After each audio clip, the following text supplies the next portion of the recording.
الشيطان الرجيم بسم الله الرحمن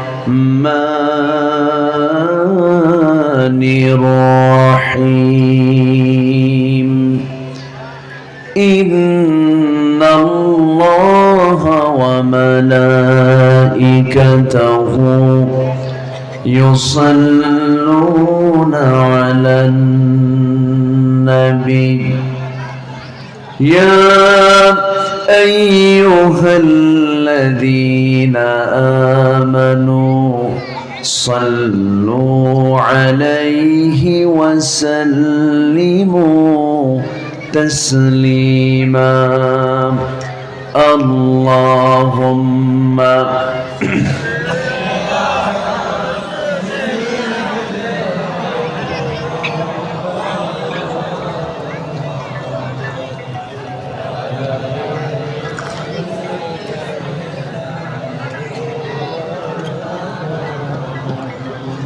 পিটা আওয়াজ দিয়ে নবীর প্রেমে মাতোয়ারা হয়ে জবান খুলে জোরালো কণ্ঠে সবাই বলুন আল্লাহুম্মা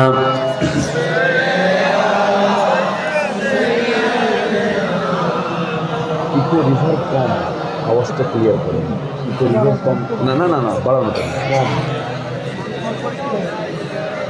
সাউন্ড ক্লিয়ার করে। প্রাণের অধিক বেশি যার দাম রহমাতাল লিল আলামিন জানো কি তোমরা তাহার নাম রহমাতাল লিল আলামিন অসহায়ের বুকে যে জন গোপনে করে সওয়ার দুরুদ পড়ে সুবহ ও শাম রহমাতাল লিল আলামিন জানো কি তোমরা তাহার নাম রহমাতাল লিল আলামিন গরিবের আহার দিতেন নিজে হয়ে রোজাদার নিয়মর ভালোবাসার খাম রহমাতাল লিল আলামিন জানো কি তোমরা তাহার নাম রহমাতাল লিল আলামিন সবাই বলি সাল্লাল্লাহু আলাইহি ওয়াসাল্লাম।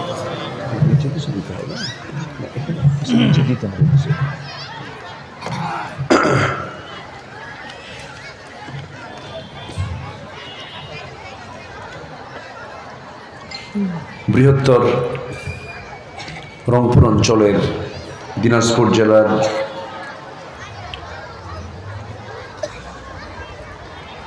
রাজবাটি ইসলামী মডেল মাদ্রাসা রাজবাটি ঈদগাহ কবরস্থান মাহফিল ইন্তজামী কমিটি কর্তৃক আয়োজিত 3 দিনব্যাপী তাফসীর মাহফিল 2026 মহৎ আয়োজনের সম্মানিত সুযোগ্য সভাপতি, সমাপনী দিবসের সম্মানিত সাহেবে সদর জনাব আলহাজ মুমতাজুল ইসলাম, আজকের এই মহৎ আয়োজনের সম্মানিত প্রধান অতিথি জনাব সৈয়দ জাহাঙ্গীর আলম, আজকের এই প্রোগ্রামের বরেণ্য অতিথি আমার অনুজ, আমার স্নেহধন্য তরুণ ওয়েস মাওলানা বখতিয়ার আলী শিহাব, উপস্থিত হাজারাত উলামায়ে কেরাম, ফদলায়ে ইজম, সুশীল সমাজ, জাতির শ্রেষ্ঠ সন্তান, শিক্ষক মণ্ডলী, জাতির বিবেক সাংবাদিক বৃন্দ, সামনে উপস্থিত, দূরে কাছের বিভিন্ন স্থান থেকে ছুটে আসা কালিমার ঝান্ডাবাহী, তাওহীদের পতাকাবাহী, দ্বীন ইসলামের নরসারদুল বীর মুজাহিদ, প্রাণ প্রিয় সম্মানিত দ্বীনী ভাইরা, আড়ালে বসে আছেন শ্রদ্ধেয়া সম্মানিতা মা বোনেরা। আলোচনার সূচনায় আনুষ্ঠানিকতার মধ্য দিয়ে আমার পক্ষ থেকে আবারও দিল খোলা সালাম, আসসালামু আলাইকুম ওয়া রাহমাতুল্লাহি ওয়া বারাকাতুহু। সবাই কেমন আছেন বলুন?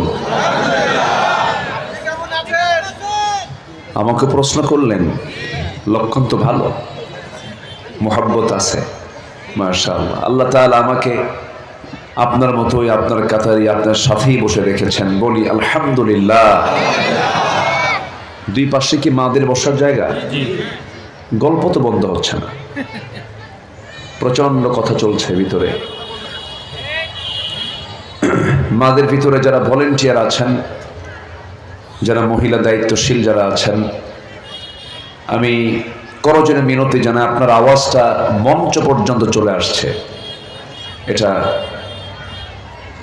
মানে এটা কি বলবো, তাকওয়ার খেলাফ। তো মাহফিলে যদি কণ্ঠ চলে আসে আপনার, তাহলে আপনি ওয়াজ শুনতে আসছেন। তো একটু মেহরবানি করে মা বোনদের কাছে আমি বিনীত অনুরোধ করছি, কোরআনকে সম্মান জানিয়ে কোরআনের শ্রোতা হওয়ার জন্য 1 নম্বর শর্ত হচ্ছে চুপ থাকা। আল্লাহ পাক মনোযোগ সহকারে শোনার তৌফিক সবাইকে দান করুন। জোরে বলি আল্লাহুম্মা আমিন। মহান রব্বুল আলামিনের শুকরিয়া, একটি মুক্ত পরিবেশে একটি জেলা শহরের পৌর এরিয়ার ভিতরে 3 দিন ব্যাপী কোরআনের তাফসীর মাহফিল, মুক্ত আকাশে এবং কোনো দ্বিধাহীন একটি সুন্দর পরিবেশে, কোনো বাধা নেই, বাধাহীনভাবে এমন একটি সুন্দর আলোচনা শোনার যিনি ব্যবস্থা করে দিয়েছেন, তিনি কে? আসতে বলবেন না, তিনি কে? এই ব্যবস্থা কি ছিল 16 বছর? হয়তোবা এই প্রেক্ষাপট চেঞ্জ না হলে আমার হয়তো এখানে আসা হতো না। প্রচন্ড চাপের মধ্যে এই 16 বছর যারা ইসলামপন্থী, যারা দ্বীনকে লালন করে, চর্চা করে, তাদের জন্য বসবাস করাটা খুব কঠিন ছিল। আল্লাহ তাআলা একটা পরিবেশ তৈরি করে দিয়েছেন। কালিমাতুশ শুকর আদায় করি, মুহাব্বাতান বলে উঠছি আলহামদুলিল্লাহ। চিৎকার মেরে বলছি আল্লাহুম্মা ইন্নী আসআলুকা আল হুদা ওয়াত তুকা ওয়াল আফাফা ওয়াল গিনা। সবাই বলি আল্লাহুম্মা আইন্নি আলা যিকরিকা ওয়া শুকরিকা ওয়া হুসনি ইবাদাতিকা। আমরা আল্লাহ তাআলার শুকর আদায় করে নিলাম। সম্মানিত উপস্থিতি, আমি এসেছি অনেক আগেই, মঞ্চে উঠতে একটু দেরি হলো। শেষ হতে যদি একটু দেরি হয় কষ্ট হবে না তো? সবাই কি সময় দিতে রাজি আছেন? আল্লাহ কবুল করুন, জোরে বলি আমিন। সম্মানিত ভাই সব, আপনারা 3 দিন যাবত এই মাহফিল শুনছেন।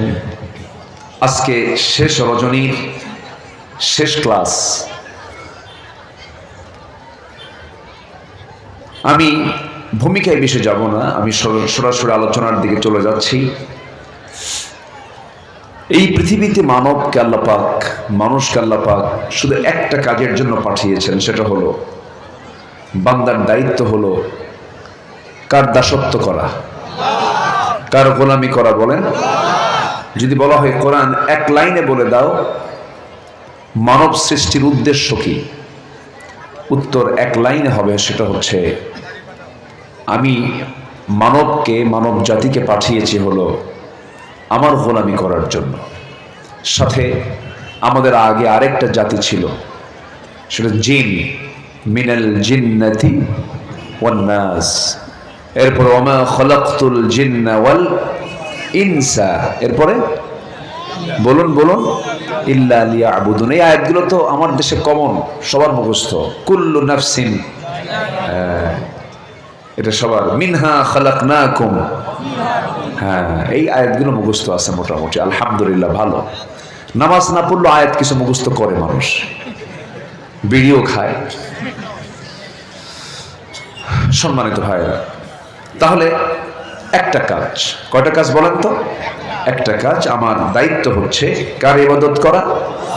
ইবাদত যাকে বলে দাসত্ব তাকেই বলে, দাসত্ব তাকেই বলে, প্রভুত্ব তাকেই বলে, প্রভুত্ব মেনে নেওয়া। অর্থাৎ আমার ইচ্ছায় বান্দা তার বান্দার ইচ্ছায় না চলে, বান্দা তার বান্দার আইনে না চলে, কার আইনে চলা? কার সিদ্ধান্তে চলা? এটাই হচ্ছে ইবাদত। সম্মানিত ভাইয়েরা, আর সেই ইবাদতের পদ্ধতিগুলো কি? হালাল, হারাম, ন্যায়, অন্যায়, সব পদ্ধতিগুলো সব এক জায়গায় করে কিয়ামত পর্যন্ত ব্যালেন্স করে দিয়েছেন যে গ্রন্থে, যে কিতাবে। সেই কিতাবের নাম কি বলুন? কোরআন। এই কোরআন আল্লাহ পাক সব কিছু বলে দিয়েছেন। মানব জীবনে বান্দার যা দরকার সব কিছু আল্লাহ পাকের মধ্যে প্রেজেন্ট করেছেন, উপস্থিত করে দিয়েছেন। এবং নিজেও তিনি বলেছেন এটা তোমার জন্য এনাফ, আর কিচ্ছু লাগবে না, এটা মানলেই তুমি জান্নাতে চলে যেতে পারবে। জোরে বলি সুবহানাল্লাহ।